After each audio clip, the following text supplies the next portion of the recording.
Hello student, welcome back to my channel Aakash lecture. Student, अगर आप physics का paper देने गए और फिजिक्स के पेपर में अगर आप लोगों को कुछ नहीं आ रहा तो फिजिक्स के पेपर को आप कैसे पास करोगे। मेरे प्यारों चो आज की इस वीडियो में यही बताने वाला हूं कि फिजिक्स में पास होने का सबसे बेहतरीन तरीका बताने वाला। मेरे प्यारों चो हर साल वीडियो बनाता हूं और लाखों बच्चे मेरे प्यारों चो हमारे वीडियो से पास होकर आते हैं और उनका पॉजिटिव कमेंट आता है कि नहीं सर, आपका जो ट्रिक था बेहद अच्छा था और इस ट्रिक की मदद से हमने बहुत अच्छा मार्क्स गेन किया हुआ है।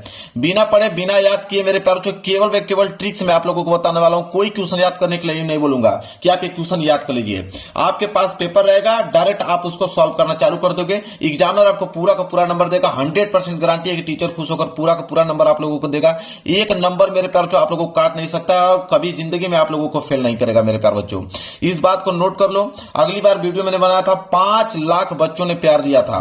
5 लाख बच्चे इस वीडियो को देखकर गए थे मेरे प्यार बच्चों फिजिक्स में पास होने के ट्रिक को, और बहुत सारे बच्चे उसमें से लाख बच्चे से प्लस बच्चे जो है वो अच्छा स्कोर करके आए हैं। तो मेरे प्यार बच्चों यकीन मानिए आप भी इस वीडियो की मदद से पास हो जाओगे, इस बात की गारंटी लेता हूं। देखिए मेरे प्यार बच्चों, वीडियो को लाइक कर देना, चैनल पर तो चैनल को जरूर सब्सक्राइब कर लेना। मेरे पास पेपर है, आप देख पा रहे हो मेरे पास यहाँ पे पेपर है 2026 बोर्ड का। 2026 बोर्ड का भौतिक विज्ञान का पेपर है और इस पेपर को मैं खुद सॉल्व करके दिखाने वाला हूं। इसमें जितने भी प्रश्न है मैं खुद अपने हाथों से सॉल्व करके बोर्ड एग्जाम की कॉपी भी दिखाने वाला हूं। देखिए बोर्ड एग्जाम की कॉपी भी मेरे पास है, ठीक है। देखिए बोर्ड एग्जाम की कॉपी भी है और मैं इसको खुद सॉल्व करके दिखाने वाला हूं। देखिए मेरे प्यारों को कैसे सॉल्व करके कोई भी क्वेश्चन यहां से पूरे पेपर में कोई भी क्वेश्चन उठा लेंगे हम लोग और उसको सॉल्व कर देंगे हम लोग। देखिए मान लेते हैं कि यहां से खंड ब वाला प्रश्न हम लोग करना स्टार्ट करते हैं। मान लीजिए खंड ब का ये दूसरे वाला प्रश्न का जो पहला है इसको हम लोग सॉल्व करते हैं, ठीक है। यह प्रश्न ये बोला है कि उन परमाणुओं को जिनके नाभिकों में प्रोटॉनों की संख्या समान हो परंतु न्यूट्रॉनों की संख्या भिन्न हो उसे क्या कहते हैं। अब ये प्रश्न आपके पास आ गया और इस प्रश्न का उत्तर आपको नहीं मालूम है तो इस प्रश्न का जवाब आप कैसे दोगे। पूरा का पूरा पेपर सॉल्व करके दिखाने वाला हूं, घबराने वाली कोई बात नहीं है मेरे प्यारों को। चाहे वो प्रश्न सिंपल हो चाहे वो हार्ड हो, सारे प्रश्नों को करके दिखा दूंगा आपको। अब देखिए खंड ब और यहां पे क्या है, प्रश्न दूसरे का पहला। सबसे जो पहला काम करना है जो टीचर को प्रभावित कर देगा वो काम सबसे पहला करना है, वो आपकी हेडिंग। सबसे पहले हेडिंग आपको डालना है। जैसे खंड ब है तो आप यहां पे डालोगे खंड ब। ये काम सबसे पहले आप लोगों को करना है मेरे प्यारे बच्चों। खंड ब डालकर सिंगल इनवर्टेड कॉमा के अंदर उसको क्लोज कर देना है और स्केल की सहायता से इसके नीचे इस तरह अंडरलाइनिंग कर देना है। खंड ब हो गया। और प्रश्न उत्तर संख्या दूसरे का पहला था तो एक लाइन का गैप छोड़कर आप यहां पे डाल दें प्रश्न उत्तर संख्या दूसरे का पहला। यह काम बहुत इंपॉर्टेंट है मेरे प्यारों, क्योंकि एग्जामिनर हेडिंग सबसे ज्यादा देखता है कि आपने हेडिंग सही डाला कि नहीं, कौन सा प्रश्न आपने किया, इसको बहुत नोट करता है वो। तो प्रश्न उत्तर संख्या यहां पे दूसरा, ठीक है।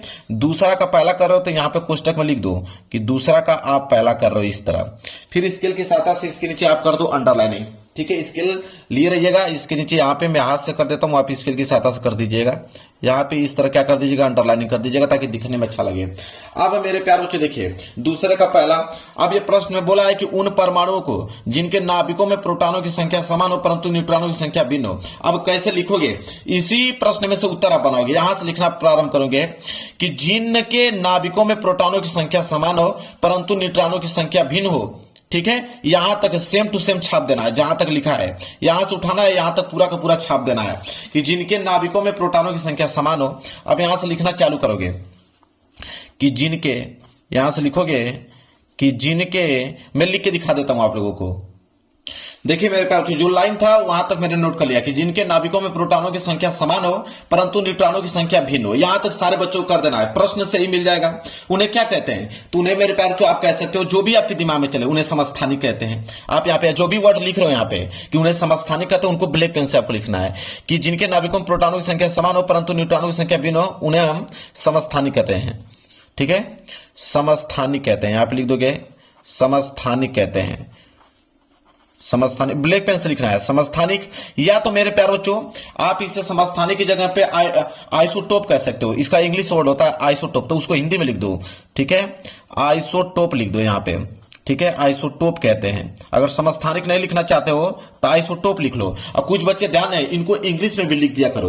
अगर यहाँ पे चाहोगे तो इसके आगे इंग्लिश में भी इसको वर्ड लिख दोगे।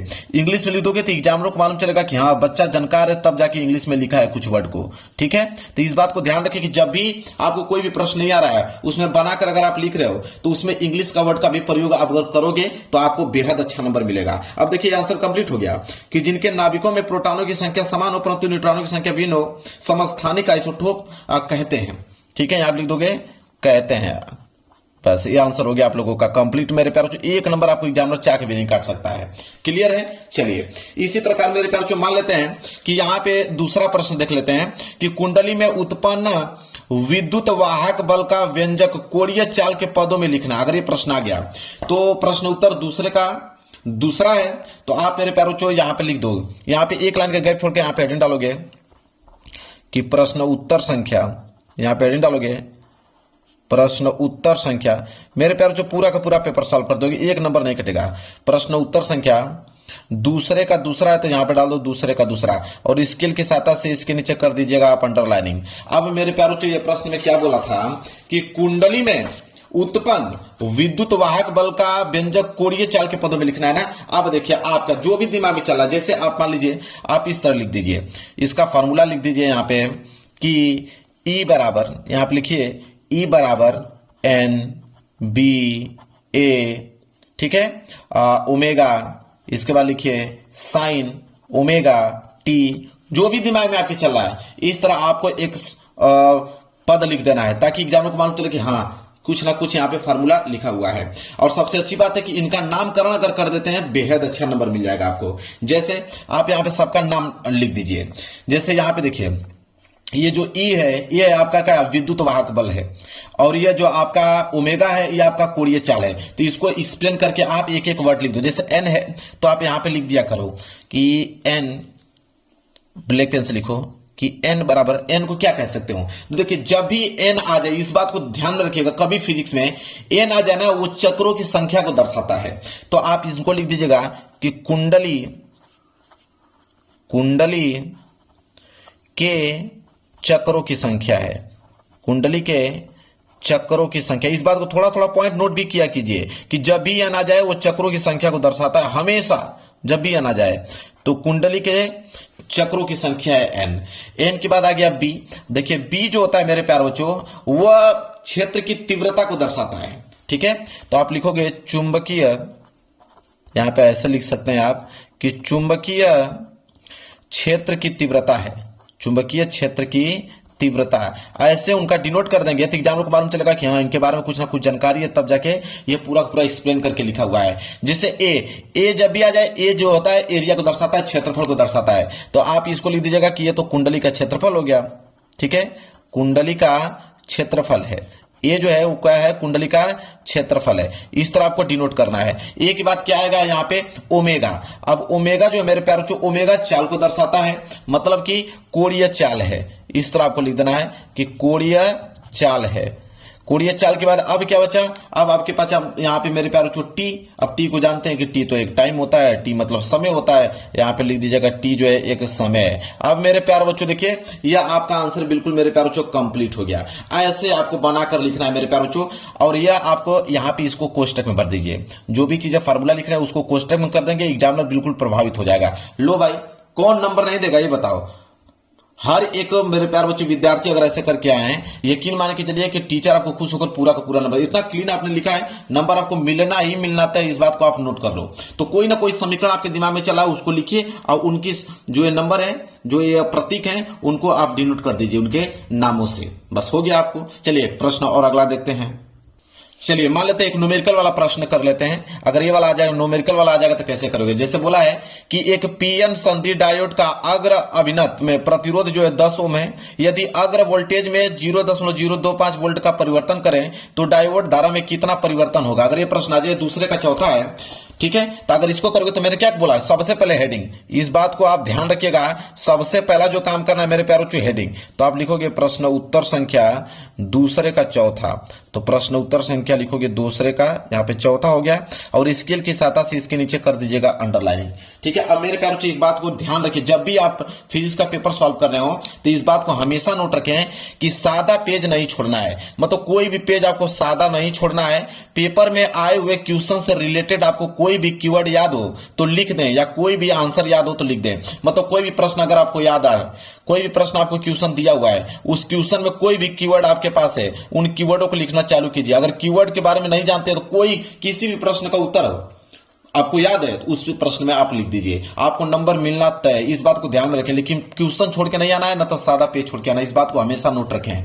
तो प्रश्न उत्तर संख्या दूसरे का चौथा है, तो दूसरे का चौथा में क्या क्या बोला था उसको नोट करते हैं कि एक पीएन सदी डायोड का अग्र यहाँ पे प्रतिरोध 10 ओम दिया है। तो एक चीज हमको मालूम चल गया कि प्रतिरोध यहाँ पे 10 ओम दिया हुआ है, ठीक है। अब कैसे लिखोगे, सबसे पहले देखिए लिखने का स्ट्रक्चर यह है, सबसे पहले लिखोगे कि दिया है, उसको सजाओगे ताकि एग्जामिनर प्रभावित हो पाए आपसे। लिखोगे कि दिया है, क्या दिया था, तो दिया था कि अग्र अभिनत में डायोड का प्रतिरोध, ठीक है, बोला था ना। तो आप लिखोगे कि अग्र अभिनत, अग्र अभिनत देखिए कैसे बनाकर आप लिखोगे, एग्जामिनर थोड़ा सा भी नहीं पकड़ पाएगा। अग्र अभिनत में डायोड का प्रतिरोध, ये तो दिया था, जो चीज दिया है उसी को हम लोग नोट कर रहे हैं, ठीक है। इसका कुछ भी दिमाग हम लोग अपने तरीके से नहीं लगा रहे हैं, ठीक है। प्रतिरोध ये दिया था। अब प्रतिरोध को हमको मालूम है कि प्रतिरोध को किससे डिनोट करते हैं, आर से, तो आप लिखोगे आर, आर से प्रतिरोध को डिनोट करते हैं, जो कि कितना दिया था, 10 ओम दिया था, तो आप लिखोगे 10 ओम। इतना चीज तो पहले ही लाइन से हमें समझ में आ गया कि ये दिया हुआ है। इसके बाद देखिए क्या दिया हुआ है कि यदि अग्र वोल्टेज, ठीक है, अग्र वोल्टेज दिया है कि अग्र वोल्टेज में इतना का परिवर्तन करें, मतलब अग्र वोल्टेज में परिवर्तन दिया है 0.025 वोल्ट का, तो आप लिखोगे अगली लाइन, यहां पे लिखोगे कि अग्र वोल्टेज में परिवर्तन, अग्र वोल्टेज में परिवर्तन। अब अग्र वोल्टेज में परिवर्तन, ठीक है, तो परिवर्तन को हम बोलते हैं यहां पे डेल्टा वी, ठीक है, डेल्टा वी, ठीक है। अग्र वोल्टेज में परिवर्तन को डेल्टा वी कहते हैं, जो कि दिया था कितना, 0.025 वोल्ट दिया था, ऐसे लिख दीजिए, ठीक है। देखिए कितना अच्छे से लिख रहे हैं। इसके बाद अब दिमाग लगाइए, यहां पे सूत्र बनाइए। अब सूत्र कैसे बनता है वो भी चीज बता देता हूं। देखिए कैसे सूत्र बनेगा, कैसे आप जानते हो मेरे प्यारे बच्चों कि आर का मान दिया हुआ है, ठीक है, और यहां वी का मान दिया हुआ है, और हमसे पूछा क्या है, लास्ट में ये भी देख लेते हैं, हमसे पूछा क्या है, बोला है कि धारा में कितना परिवर्तन होगा, धारा मतलब आई का। तो आई बराबर फार्मूला क्या बन सकता है, आपके पास अगर वी है और आर है तो आपके पास फार्मूला क्या बन सकता है, एक तो फार्मूला बन जाएगा आई बराबर वी इंटू आर, एक फार्मूला बन जाएगा आई बराबर वी बटे आर, एक फार्मूला बन जाएगा आई बराबर आर को ऊपर कर दो, वी को नीचे कर दो, कोई फार्मूला बनेगा, इन तीनों में से कोई फार्मूला एक आप लिख दो। मान लेते हो कि आप लिख देते हैं यहां पे कि आई का मतलब डेल्टा आई लिखिए, डेल्टा आई बराबर धारा में परिवर्तन पूछा था ना, तो डेल्टा आई बराबर आप कह दीजिए कि डेल्टा वी बटे आर होता है, ठीक है। आपका मन करेगा तो आप ये वाला फॉर्मूला भी लगा दीजिएगा कि डेल्टा आई बराबर डेल्टा वी इंटू आर, या तो आप ये लिख दीजिएगा कि डेल्टा आई बराबर आर को ऊपर कर दीजिए, डेल्टा वी को नीचे कर दीजिए। जब नहीं कुछ आएगा तो यही तो दिमाग लगाओगे आप, बहुत फार्मूला बन जाएगा, बस कैलकुलेशन करते जाइए। मान लीजिए मैंने ये फार्मूला ले लिया यहाँ पे, तो यहाँ पे हो जाएगा मेरे प्यारे बच्चों डेल्टा आई बराबर क्या जाएगा, डेल्टा वी का मान है आपका 0.025 वोल्ट, और बटे में आर का मान है यहाँ पे 10, ठीक है। अब यहाँ पे कटा दीजिए, जब इसको कटाएंगे तो डेल्टा आई बराबर जो मान आ जाएगा वो आ जाएगा 0.0025, और आई जो है धारा है तो उसका मात्रक एम्पियर होगा, ठीक है। इतना आ गया। और इसको हम लोग मिली एम्पियर में भी चेंज कर सकते हैं, तो आप इस तरह लिख दीजिएगा थोड़ा बढ़ा करके, डेल्टा आई बराबर ये हो जाएगा आपका 0.0025 एम्पियर है, तो इसको हम मिली एम्पियर में चेंज करेंगे तो ये हो जाएगा 2.5 मिली एम्पियर हो जाएगा। आंसर लिखते समय आप इस तरह लिखिए कि डायोड में आप लिखेंगे धारा में परिवर्तन पूछा था ना, तो लिखेंगे डायोड धारा में परिवर्तन, डायोड धारा में परिवर्तन, ऐसे आपको सजा के लिखना है। डायोड धारा में परिवर्तन बराबर कितना आ गया, तो आ गया आपका 2.5 मिली एम्पियर, तो आप लिखिएगा मिली एम्पियर। लो भाई आंसर कंप्लीट। कौन नहीं देगा बताओ, कौन आपको नंबर नहीं देगा, इस बात की गारंटी लेता हूं, पूरा का पूरा नंबर आपको मिलेगा। लिखिए तो सही आप इस तरह बनाकर, देखिए कैसे नंबर आप लोगों को मिलता है मेरे प्यारे बच्चों। चलिए बहुत सारे प्रश्न देख लेते हैं, अब लॉन्ग वाला प्रश्न देख लेते हैं ताकि आपको विश्वास हो पाए, आपके अंदर कॉन्फिडेंस आ पाए। चलिए खंड स वाला करके दिखा देता हूं। देखिए खंड स है, खंड स में मेरे प्यारे बच्चों में मान लीजिए तीसरा वाला प्रश्न कर लेता हूं। तीसरा वाला प्रश्न थोड़ा बड़ा है, इसको करने में मजा आएगा। बोला है कि दो बिंदु आवेशों को, ध्यान से पढ़िए, प्रश्न को ध्यान से पढ़ना है। दो बिंदु आवेशों को वायु में एक निश्चित दूरी पर रखने पर उनके बीच 80 न्यूटन का बल कार्य करता है। इन्हीं आवेशों को एक परावैद्युत में इतनी ही दूरी पर रखा जाता है तो बल का मान 8 न्यूटन हो जाता है। तो माध्यम का परिवैद्युतांक ज्ञात करना है मेरे प्यारे बच्चों। देखिए कैसे आप इस प्रश्न को करोगे। सबसे पहले खंड स और प्रश्न तीसरे का तीसरा है। तो सबसे पहला जो काम आपको करना है, इस बात को ध्यान में रखें, हेडिंग डालना है। अब बोला है कि खंड स, तो आप यहां डालोगे खंड स, ये हेडिंग आपने डाल दिया, ठीक है। ये हो गया खंड स, सिंगल इनवर्ट कॉमा अंदर उसको क्लोज कर नीचे आप अंडरलाइन कर दीजिएगा। प्रश्न उत्तर तीसरे का तीसरा है, तो आप यहाँ पे एक लाइन के गैप छोड़कर आप डालोगे। हेडिंग सबसे इंपॉर्टेंट है, हेडिंग को मिस नहीं करना है मेरे प्यारों, इस बात को नोट रखें। प्रश्न उत्तर संख्या आप डालोगे, प्रश्न उत्तर संख्या तीसरे का तीसरा है तो लिखोगे तीसरे का तीसरा, इस तरह स्केल की सहायता से इसके नीचे कर देना आपको अंडरलाइनिंग। अब हो गया, अब प्रश्न को करना चालू करेंगे। अब मेरे प्यारों जो बोला है यहाँ पे ध्यान दीजिए कि दो बिंदु आवेशों को वायु में एक निश्चित दूरी पर रखने पर उनके बीच 80 न्यूटन का बल कार्य करता है, ठीक है। अब यहाँ पे वायु में जैसे बोला है कि वायु में जो बल काम कर रहा है वो कितना कर रहा है, 80 न्यूटन का कर रहा है। एक चीज हमको तो मालूम चल गया कि ये दिया हुआ है, तो दिया हुआ है तो सबसे पहले हम लोग पहला हेडिंग रहेगा कि दिया है, यहां पे लिखेंगे कि दिया है, ये आपकी हेडिंग रहेगी कि दिया है। क्या दिया है, मतलब वायु में, वायु को हम बोलते हैं निर्वात में, तो आप लिख सकते हो वायु में या निर्वात में, ऐसे लिख देना बनाकर कि वायु और कोष्टक में निर्वात लिख देना, ताकि एग्जाम को मालूम चल पाए। वायु या निर्वात में बल कितना दिया था, 80 न्यूटन, तो आप लिख दोगे कि वायु या निर्वात में बल जो है वह 80 न्यूटन। तो वायु जब निर्वात में आ जाए तो हमेशा हम लिखते हैं F0, ठीक है, या इसको F0 कह सकते हो।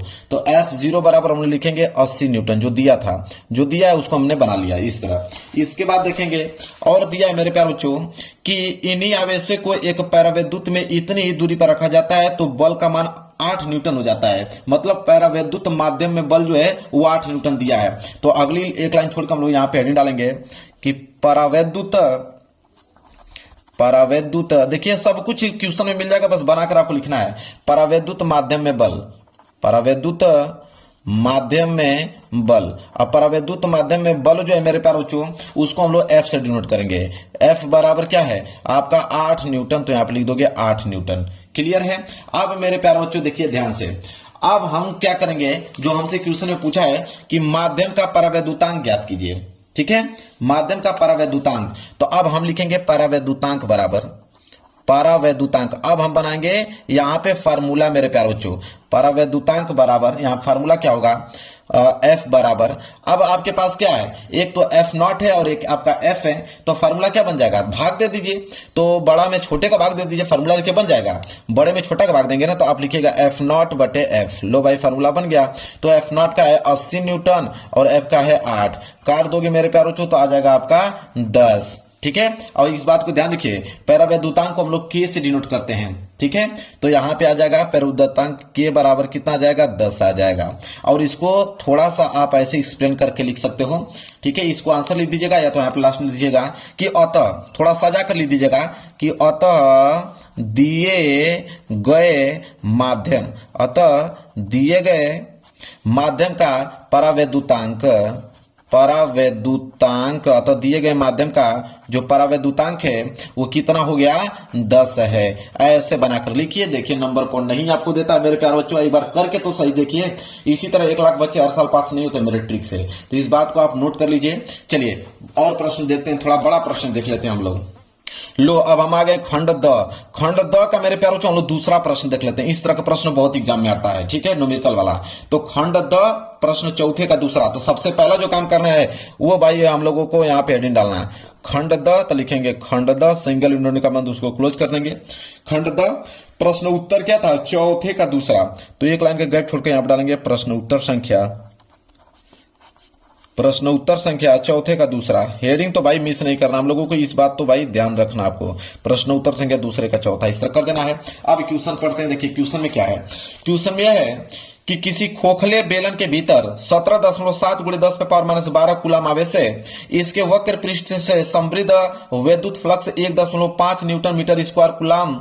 इसके किसी एक समतल पृष्ठ से समृद्ध वैद्युत फ्लक्स का मान क्या होगा। मेरे प्यार बच्चों यहाँ पे चित्र बना लीजिए। कैसे, देखिए दिमाग लगाइए। बोला है किसी खोखले बेलन, तो खोखला बेलन का एक चित्र बना देंगे ना, तो एग्जामिनर प्रभावित हो जाएगा कि हाँ इसके बारे में जानता है तब तो चित्र बनाया है। तो खोखला बेलन का यहाँ पे चित्र बना लीजिए ऐसे। लो भाई ये हो गया खोखला बेलन का, हमने चित्र बना लिया यहाँ पे, ठीक है। ये खोखला बेलन का इस तरह आपको चित्र बना लेना है।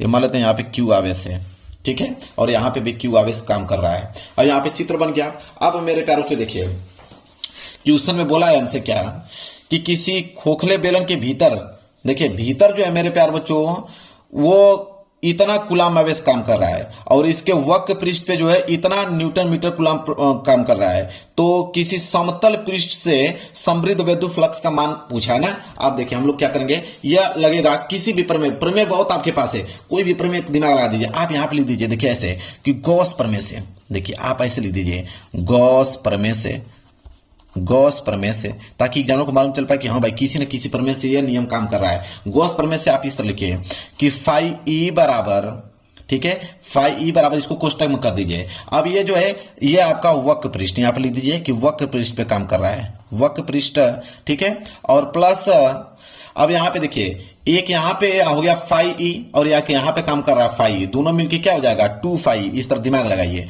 2 फाई ई हो गया।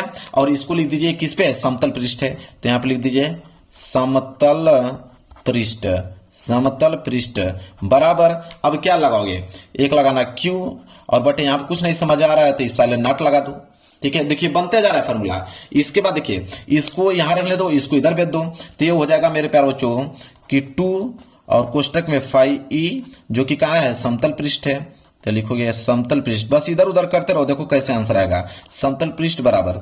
अब मेरे प्यारे बच्चों ध्यान दीजिए, ये आपका क्या है Q बटे एप्सिलॉन नॉट।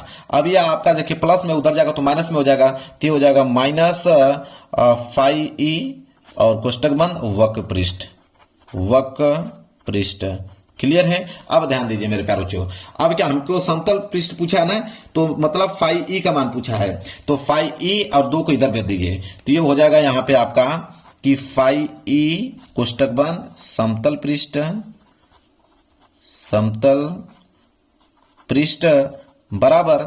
अब देखिए ये 2 गुणा में उधर जाएगा तो भाग में हो जाएगा, तो हो जाएगा 1/2 और इधर आपका हो जाएगा Q बटे एप्सिलॉन नॉट और माइनस कोष्टक में फाई ई वक्र पृष्ठ।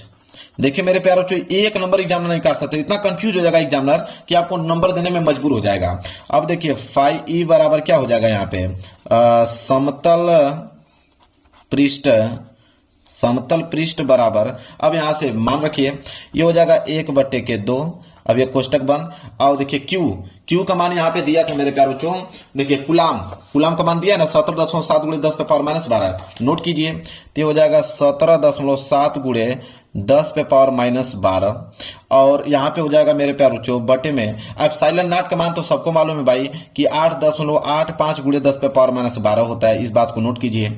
और माइनस यहाँ पे क्यू ई वक्र पृष्ठ में कितना दिया था मेरे प्यारे बच्चों, तो वक्र पृष्ठ में दिया था 1.5 न्यूटन, ठीक है, तो यहाँ पे लिख देंगे 1.5। अब ध्यान से देखिए ये 10 पे पावर -12 और 10 पे पावर -12 कैंसिल हो जाएगा कि नहीं, बिल्कुल कैंसिल हो जाएगा। यहाँ बच क्या जाएगा 1/2 और यहाँ पे देखिए क्या हो जाएगा मेरे प्यारे बच्चों, यह 2 बार में कट जाएगा, ठीक है, ये 2 बार में कट जाएगा तो हो जाएगा 2 - 1.5।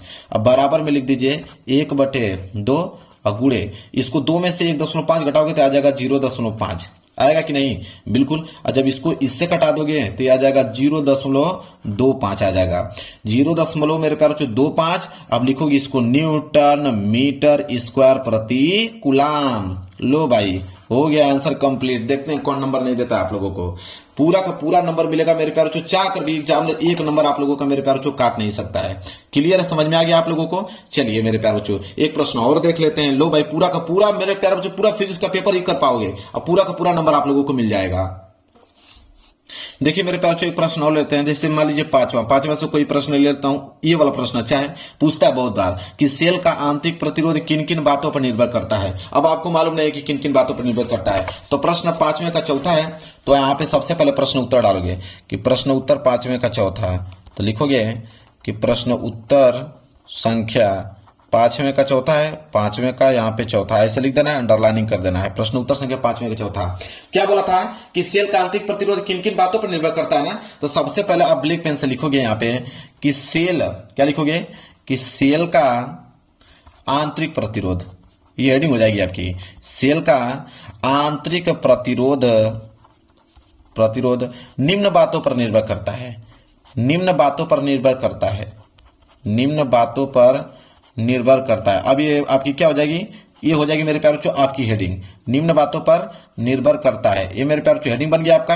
अब देखिए कौन कौन सी बातों पर, तो यहाँ पे डालेंगे पहला, आप हेडिंग अपने से सोचेंगे, मान लो इलेक्ट्रोलाइट की प्रकृति और सांद्रता पर निर्भर करता है। तो आप मान लीजिए कि पहले हेडिंग डाल दीजिएगा यहाँ पे कि इलेक्ट्रोलाइट की सांद्रता पर, यहां पर लिख दीजिए इलेक्ट्रोलाइट की सांद्रता पर। अब इसका ये हेडिंग बना लीजिए। अब इसके बारे में लिख दीजिए कि इलेक्ट्रोलाइट की सांद्रता बढ़ाने पर सामान्यतः जो आंतरिक प्रतिरोध होता है वो कम हो जाता है, चाहे बढ़ जाता है, जो भी चीजें हैं। तो आप इसको यहां पे लिखेंगे बनाकर कि इलेक्ट्रोलाइट की सांद्रता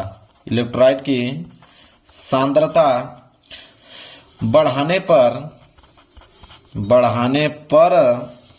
सामान्यतः क्या होता है, जो आंतरिक प्रतिरोध जो है कम हो जाता है। इसे लिख दो, आंतरिक प्रतिरोध जो है वह कम हो जाता है। ऐसे आपको पॉइंट बना के लिख देना है। एक लाइन का गैप छोड़कर दूसरी हेडिंग डाल लीजिए। अब क्या डालेंगे, तापमान पर। आप लिखिएगा यहाँ पे कि तापमान पर, ठीक है। सांद्रता पे हो गया आप लोगों का। इसके बाद लिख दीजिए कि तापमान पे इसलिए लिख दीजिए कि उसका जब हम लोग तापमान बढ़ाते हैं तो उनकी आयनों की गति बढ़ जाती है, इसलिए आंतरिक प्रतिरोध जो है कम हो जाता है। ऐसे आप लोगों को बनाकर मैं बता देता हूं, आप नोट कर लो। इस तरह आप लोगों को लिख देना है। इसके बाद कोई तीसरी हेडिंग और बना लीजिएगा कि उनकी बीच की दूरी पर, यहां पर लिख दीजिएगा कि इलेक्ट्रोलाइट की बीच की दूरी पर, यह हेडिंग हो जाएगा। और उसमें यह लिख दीजिएगा कि इलेक्ट्रोनों की बीच की दूरी बढ़ने पर आंतरिक प्रतिरोध जो होता है मेरे प्यार जो वो बढ़ जाता है। इसके बाद क्षेत्रफल पर कि इलेक्ट्रोनों के दूरी और इलेक्ट्रोनों के डूबे हुए क्षेत्रफल पर, ठीक है। या आप यहाँ पे डायरेक्ट लिख दीजिएगा कि क्षेत्रफल पर इलेक्ट्रोनों का डूबा हुआ क्षेत्रफल अधिक होने पर उसका जो प्रतिरोध होता है कम हो जाता है।